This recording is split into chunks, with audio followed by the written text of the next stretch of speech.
Olá! Nesse vídeo vamos falar sobre as características da leucemia mieloide aguda com risco favorável. Atualmente, a estratificação de risco na LMA é definida conforme os critérios da European Leukemia Net, que foram atualizados pela última vez em 2017. São definidas três categorias de risco: favorável, intermediário e desfavorável.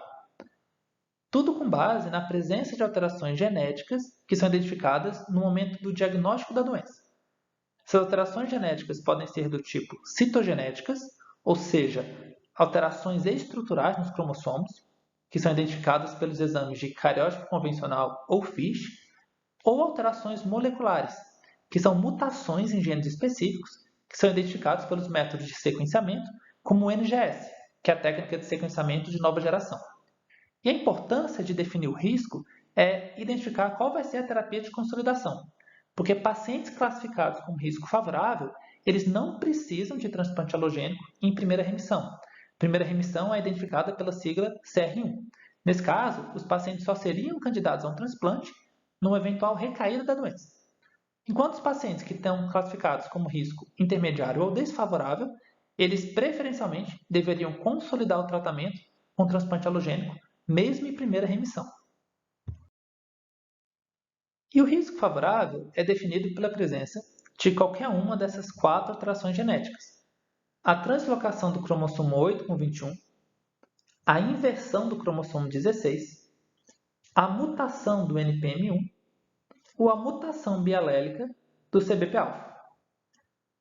A translocação do cromossomo 8 com 21 gera o gene de fusão RUNX1-T1. A inversão do cromossomo 16 ou a translocação do cromossomo 16 com o próprio 16, que é uma alteração genética equivalente, gera o gene de fusão CBF-beta-MYH11. A mutação do gene NPM1, que é a sigla para nucleofosmina 1, ela é uma alteração genética relacionada a risco favorável. Por outro lado, existe um outro gene, que é o gene FLT3, cuja mutação está relacionada a risco desfavorável. Então, se você tem a mutação do NPM1 isolada, ou seja, sem mutação do FLT3, o risco é favorável. Agora, se por acaso você tem a mutação do NPM1 concomitante à mutação do FLT3, o resultado final dessa combinação vai ser determinado pela carga alélica da mutação do FLT3. A carga alélica é a relação dos genes mutados sobre os genes não mutados, ou seja, quanto que você tem de alelo anormal da FLT3 em relação à quantidade de alelos que ainda estão preservados. Se essa razão alélica for superior a 50%, ela é considerada alta carga alélica. E se for inferior a 0,5, ela é uma baixa carga alélica. Então, a combinação do NPM1 mutado com o FLT3 com baixa carga alélica, ela também tem um risco favorável. E por fim, a mutação bialélica do CBP-alfa também está associada a bom prognóstico. Vale a pena observar que a mutação monoalélica, ou seja, de um alelo isolado, não é suficiente para alterar o risco.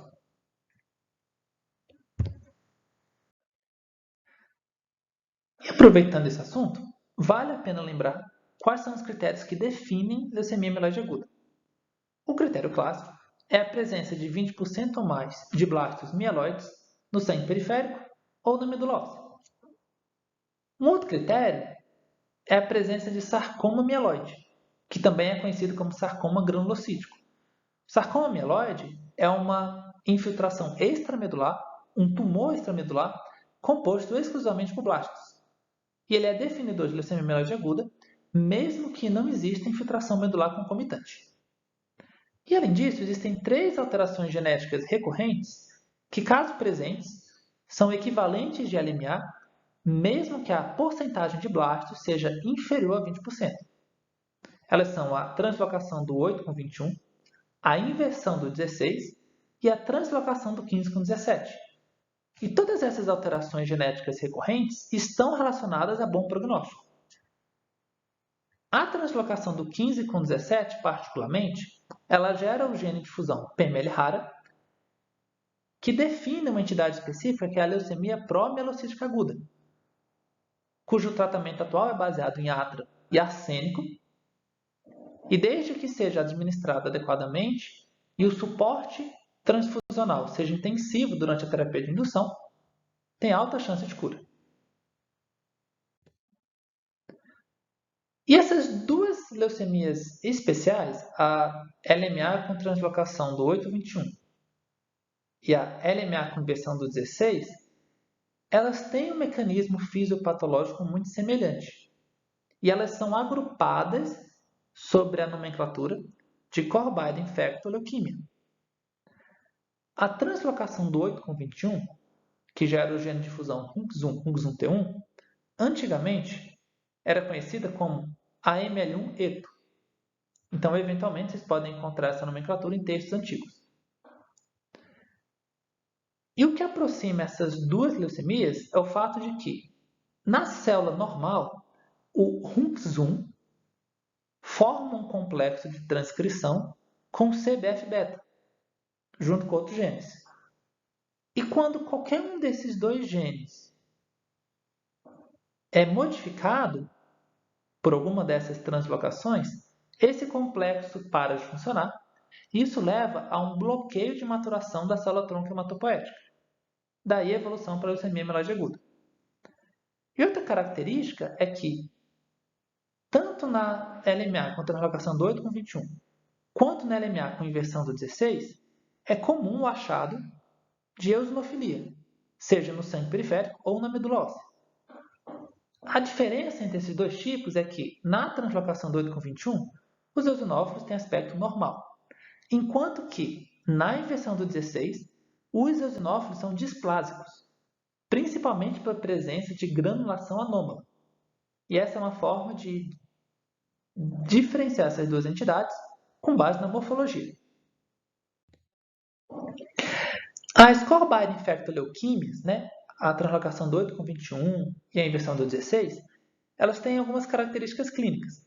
Além da eosinofilia que a gente comentou, que na 821 é normal e na inversão do 16 tem displasia, essas duas entidades elas têm uma ótima taxa de resposta a tratamento baseado com altas doses de citarabina, que é o HiDAC, o High Dose Ara-C.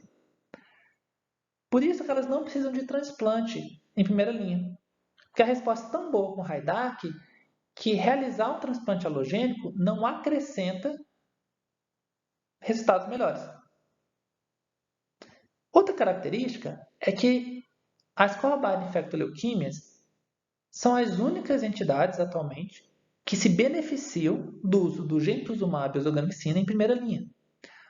O gentuzumab é um anticorpo monoclonal anti-CD33. Lembrando que o CD33 é um marcador amplamente expresso nas leucemias mieloides agudas. E a ozogamicina é um quimioterápico citotóxico que está conjugado no anticorpo anti-CD33. E aí, a partir da ligação dele à célula neoplásica, é feito o delivery dessa molécula citotóxica para o interior da célula e o tratamento da leucemia seria potencializado. O problema é que esse anticorpo é muito tóxico, somente pela hepatotoxicidade. Ele está relacionado a uma complicação grave chamada VOD, que é a doença veno-occlusiva hepática, e por isso ele não mostrou benefício em outros subgrupos. Mas atualmente, se possível, o tratamento de primeira linha das Corbijn infectoleuquímias deveriam conter o gentuzumab e a ozogamicina, uma vez que o uso desse medicamento está relacionado ao aumento de sobrevida. E por fim, existe um gene, que é o KIT, que quando mutado, confere pior prognóstico às Corbijn infectoleuquímias.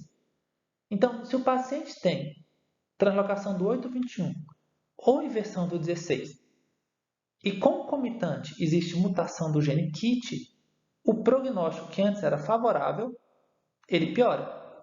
O que não se sabe ainda é se esses pacientes devem receber terapia de consolidação com transplante halogênico em primeira linha ou não. Agradeço a atenção. Obrigado.